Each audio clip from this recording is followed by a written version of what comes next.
Senta que lá vem outra novelinha para você que está ouvindo Noticiando pela sua rádio web feito em casa.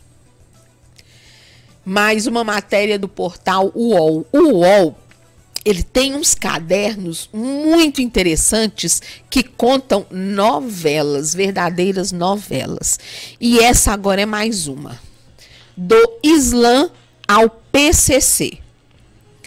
Como um jovem condenado por terrorismo, depois de trocar mensagens na internet sobre atentados, foi recrutado pela facção criminosa mais poderosa do país. Essa matéria eu achei interessante, porque a gente vive numa de dizer, tem que meter na penitenciária para ver como é que é bom, tem que pegar esses bandidos e deixar preso. Gente, se você quer reeducar, se você quer ressocializar quem cometeu um crime, não bota em presídio. É triste, mas é a realidade. Eu nunca achei que eu fosse dizer isso na minha vida, principalmente como advogada, mas é a realidade. Cadeia engorda facção criminosa. Você pega alguém que entrou na vida, cometeu uma barbaridade, mas que, sabe, não é uma pessoa que reiteradamente comete crimes. Você pega alguém que fez uma cagada na vida e que vai parar ali. Essa pessoa costuma ser recrutada por facção criminosa e vira bandido de carteirinha. Então, hoje em dia, eu tenho sérias ressalvas sobre essa questão de preso tem que ficar, bandido tem que ficar preso o resto da vida. Gente. E aí ele foge e volta para a sociedade muito pior do que ele entrou, como eu já falei na outra matéria hoje. A fragilidade do nosso sistema penal no que diz respeito à manutenção de pessoas que a manutenção em presídio, né, ou em manicômio de pessoas que erraram na vida, chamar de frágil é muito aquém, eu não sei nem que nome dá. E esse caso que eu vou contar é um exemplo disso.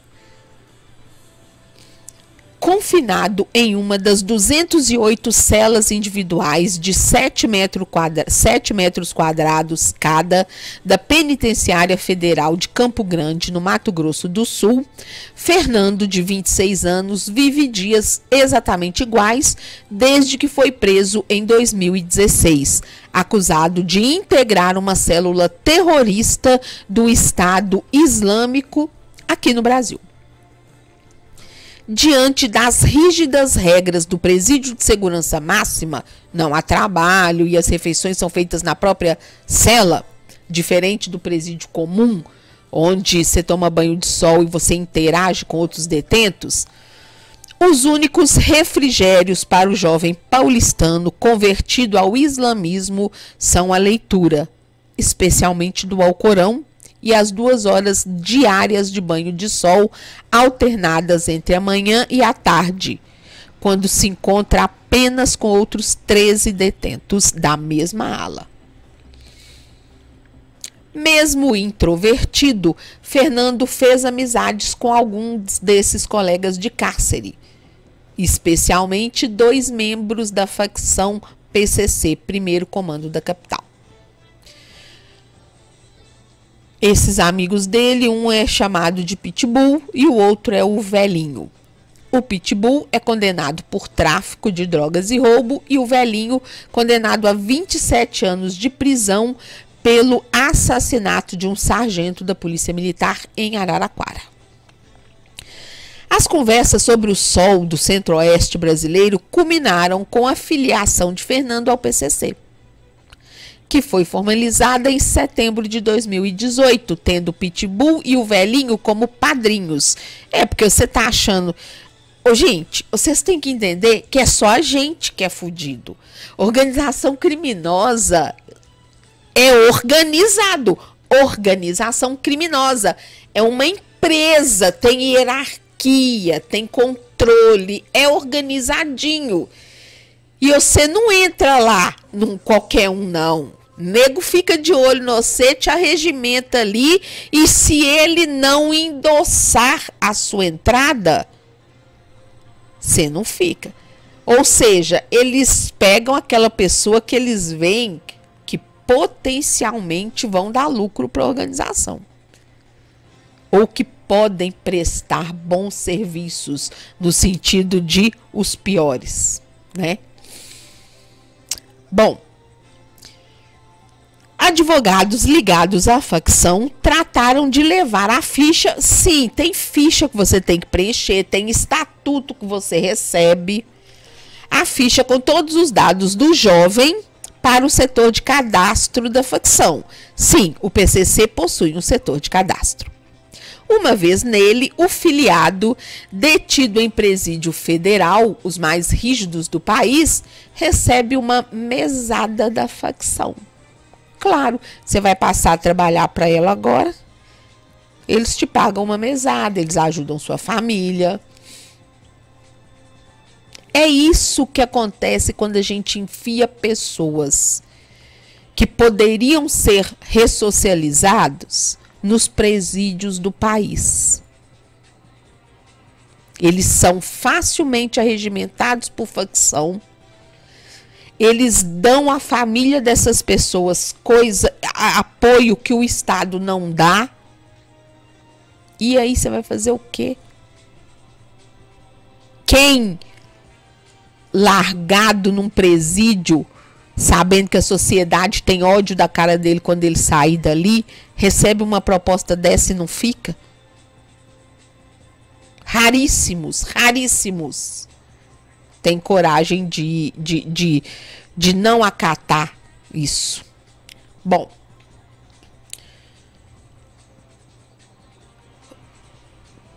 uma vez nele, ou seja, uma vez no PCC, eles então recebem uma mesada. Foi o que ocorreu com o Fernando. Por meio da conta bancária de uma de suas irmãs, ele passou a receber uma mesada de R$1.500 mensais, meu amor. É mais do que você ganha, mais do que o seu salário. 1.500 contos.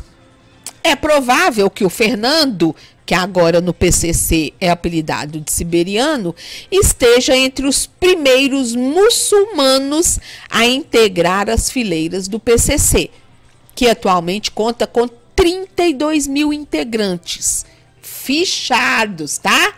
Cadastrados, espalhados pelo Brasil e alguns países vizinhos, segundo estimativa da Polícia Federal. Corria o ano de 94, quando Fernando, aos 9 meses, foi adotado por uma professora da rede pública. Ele cresceu com os 3 irmãos mais velhos no Tremembé, zona norte da capital paulista. A mãe e os irmãos definem Fernando como inteligente, introvertido e violento. Aos 9 anos, ele quebrou uma das pernas da mãe dele com um chute durante uma briga dentro de casa. Na adolescência, ao saber que era adotado, tornou-se ainda mais rebelde. É notório que essa família não tinha apoio de serviço de psicologia, porque a primeira coisa que você tem que pensar quando você passa por uma situação dela, um filho seu quebra uma das suas pernas aos 9 anos de idade, esse menino ele tem que ir para o psicólogo e ele tem que ir para a psiquiatria. E se você não vê mudança, você tem que trocar de psiquiatra e tem que trocar de psicólogo até ver mudança. E aí surtou aos 13 anos, quando descobriu que era adotado, e com uma faca ele agrediu o namorado de uma das irmãs. Pelo ato infracional, então, ele ficou um período internado na Fundação Casa. Ao todo, constam nas varas de infância de São Paulo 5 atos infracionais que ele teria praticado. Bom, ele então, olha só, desses 5 atos, 3 foram por lesão corporal e 1 por estupro. Gente, falou em estupro, já está escrito na testa da pessoa, não tem conserto. Raros são estupradores que fizeram isso assim no momento de rompante que nunca mais vão fazer na vida. Falou estuprador, você já pode pensar psicopata. E psicopata não tem conserto. Bom, a mãe conta que ele nunca teve muitos amigos e sempre foi muito violento dentro de casa com ela e com os irmãos. Ele queria mandar na casa. Ele chegou a iniciar um curso superior de contabilidade, mas desistiu. E acabou fazendo um curso de serigrafista. Ou seja, é alguém que tinha uma profissão e uma família relativamente estruturada.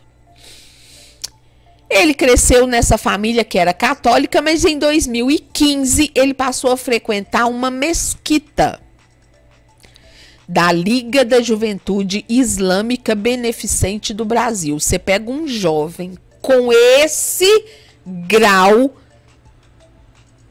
de violência e joga ele aonde? Nos muçulmanos. E acha que ele não vai virar terrorista. Puta que eu pariu. Tá rindo do meu cabelo, não tá? Tá rindo do meu cabelo. Lá vai esse menino, então, para a Liga da Juventude Islâmica em São Paulo, fundada por jovens imigrantes que vieram do Líbano, fugindo da guerra civil que abalou lá a região na década de 80. Nas tardes de sábado, ele ia então para a mesquita para participar das aulas e orações com o Sheik Rodrigo. Na mesquita, ele converteu-se ao islamismo e aproximou-se de um grupo de radicais. Óbvio, gente, o cara já tem características de personalidade que indicam que ele sempre vai procurar algo que lhe dê muita adrenalina. E se ele se converte ao islamismo, ele não ia buscar grupos radicais ali dentro? Ai, ai. Bom, eles tinham uma ideia completamente, segundo o sheik, equivocada do Islã. É o que todo muçulmano fala, né? Ah, e o Islã não é terrorismo. E bomba tá caindo na sua cabeça. Ah, o Islã é amor. E bomba tá caindo na sua cabeça. Ah, o Islã só prega o amor. E estão batendo nas mulheres. Ah, e o Islã não sei o quê. E todo dia nasce um terrorista com a bomba pendurada no saco. Né? Ai, o muçulmano é lindo. Ai, o Islã é lindo. Ai, o Alcorão é puro amor. Ai, que Maomé só pregava o amor. E as bombas estão caindo na cabeça de Deus e o mundo aí. Se a gente não fica esperto, esse povo vai tomar o mundo. Quer um exemplo? Olha lá para a França, a bosta que tá, de tanto muçulmano que emigrou para lá. E aí estão fechando o bairro e querendo mandar na cidade. Não respeitam os direitos da população local. Enfim, sigamos. Durante as palestras na mesquita, Fernando sentava-se sempre nas primeiras fileiras, mas era muito calado. Estudava o Alcorão, mas não chegou a aprender árabe. Outros 3 jovens que frequentavam essa mesma mesquita arregimentaram esse menino e colocaram ele em contato online com radicais islâmicos no Brasil. Do mesmo jeito que no presídio o PCC olha, né, quem eles podem arregimentar, nas mesquitas também. Se você tem um braço radical do islamismo no Brasil e você vê um jovem com ideias violentas, firmes, radicais, você não vai arregimentar? Ô dó, hein? Ô dó.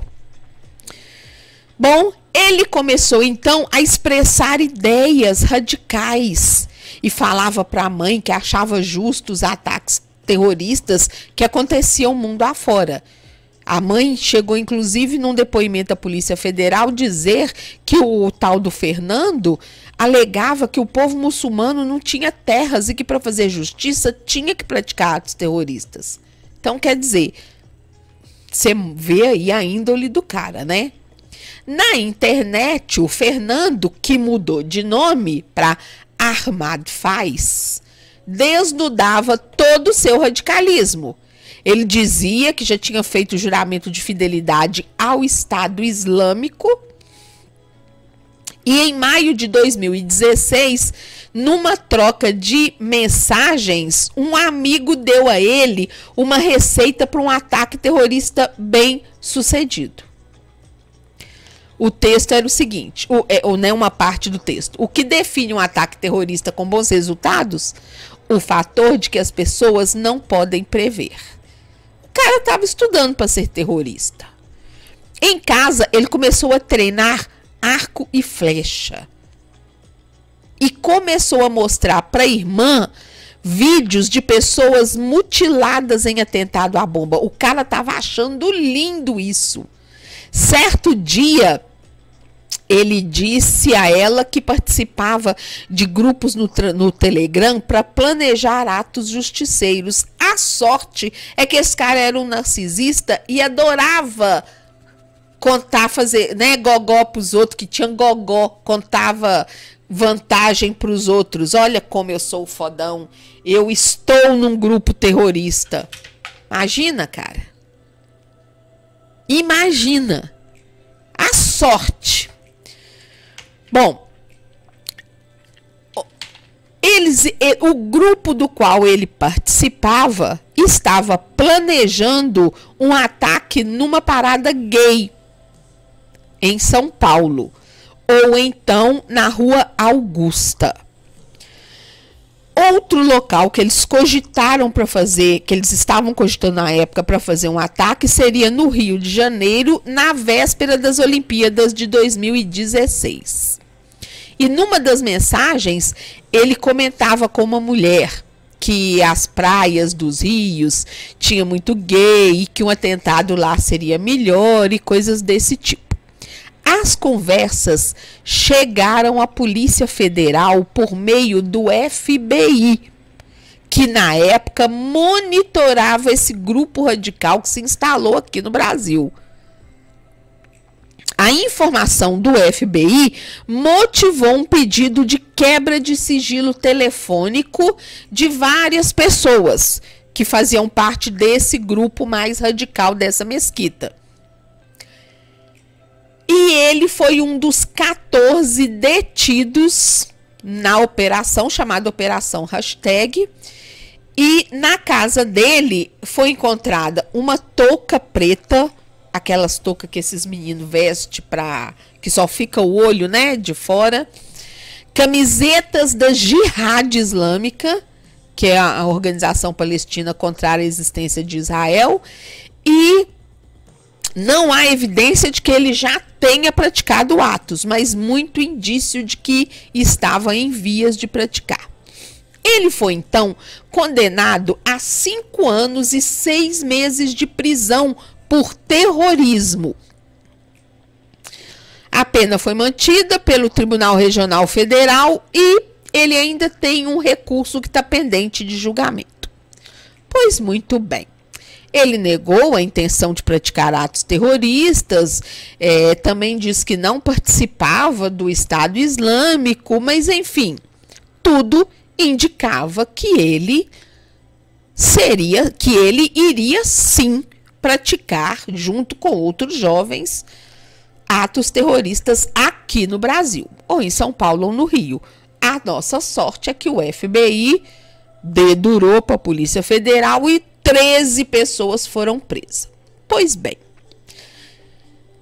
em outubro de 2019, um um funcionário dos Correios entregou na Polícia Federal de Belo Horizonte 2 envelopes sem remetente, com 2 DVDs. Alguém anonimamente mandou aqui para a Polícia Federal de Belo Horizonte, nesses DVDs, planilhas com a contabilidade completa, mês a mês, do PCC. Do setor do PCC, aliás, que pagava mensalidade à família dos presos filiados à facção e que estavam detidos. Para confirmar a autenticidade do material e avançar na investigação, a Polícia Federal então solicitou a quebra dos sigilos bancário e fiscal dos titulares das contas que apareciam nesses DVDs. Bom, as mesadas eram tabeladas, 1.500 para quem estava preso no sistema penitenciário federal, 3.000 para quem tivesse sido transferido para presídio federal por ser da facção, 4.000 para quem estivesse em prisão federal em razão de crime cometido a mando do PCC. Olha que legal. Então o PCC, para os seus membros presos, paga aí para a família de 1.500 a 4.000 reais como uma ajuda de custo enquanto a pessoa está presa e não pode manter a própria família. É uma coisa linda. É uma coisa linda.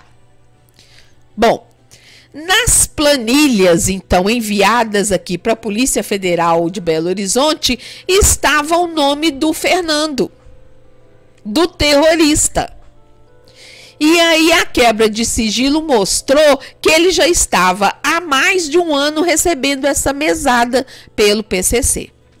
Ou seja, ele foi preso por terrorismo, ele estava num presídio onde só ficam pessoas que cometeram crimes graves ou por ser líder de facção criminosa ou por atos que colocam em risco a segurança nacional, como é o caso de terrorismo ou de tráfico internacional de drogas. E aqui, como disse no início da matéria, ele foi arregimentado pelo PCC. E foi só 2 anos, 3 anos depois que ele foi preso, foi que a polícia, através desse envio anônimo da contabilidade da facção, foi que a polícia descobriu que ele havia sido arregimentado. Esses DVDs renderam 422 mandados de prisão, por ter ali o nome de pessoas que já tinham saído da cadeia, mas que continuavam ligados ao PCC e praticando crimes em nome deles. E entre essas pessoas, familiares que eram usados como laranja pelo PCC para depositar o dinheiro do cara. O cara tá preso, ele não pode movimentar a conta bancária, você deposita em nome da mãe, do irmão, da irmã. Então, muitos também desses 422 mandados de prisão eram os familiares que recebiam o dinheiro. Agora você imagina, a desgraça do seu irmão é preso, é arregimentado pelo PCC. O PCC pede o número da sua conta e você não vai dar. Eu cagaria de medo, eu daria. Você é doido? Eu vou brigar com o PCC, gente? Ou com qualquer facção criminosa, por mais fuleira que seja. E o resultado é que, por exemplo, a irmã desse Fernando, em nome de quem os 1.500 dele estava sendo depositado, ela também foi presa. Enfim, faça de tudo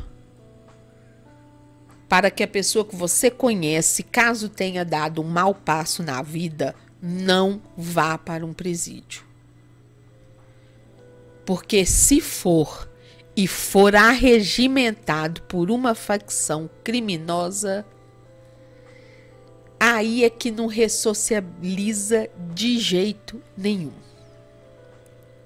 É muito triste. Eu tenho um sobrinho que foi arregimentada aí por um fuleiro de um traficante ali em Contagem e foi assassinado por ter errado dentro da própria facção. Então ele foi assassinado pelos seus iguais. E eu vou te contar. Depois é que a gente fica sabendo de uma série de coisas que não adianta você, família, fazer, que não deixam a pessoa sair da facção. Uma vez que entrou, você não sai.